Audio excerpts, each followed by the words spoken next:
আমি চাঁপা চক্রবর্তী। জন্মের সময় কালো গায়ের রং দেখে বাবা এই নাম রেখেছিলেন।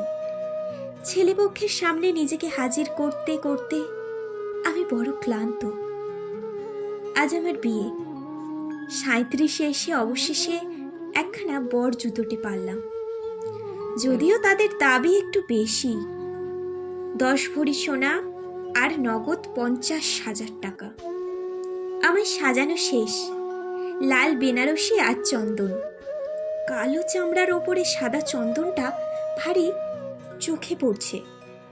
ঠোঁটের লাল রংটাও কেমন বেমানান ঠেকছে। বিয়েটা আর হলো না শেষ পর্যন্ত। পণের টাকা গয়না কিছুই জোগাড় হয়নি। বড় বৌদি বলে দিয়েছে মাকে কাল সকালেই আমায় নিয়ে কাশি চলে যেতে। কিন্তু আমার বৃদ্ধ মা এই বয়সে আমাকে নিয়ে যাবে কোথায়? যে শাড়িখানা পরে আমার শ্বশুর বাড়ি যাওয়ার কথা ছিল, সেটাই এখন আমার ফাঁসির দড়ি।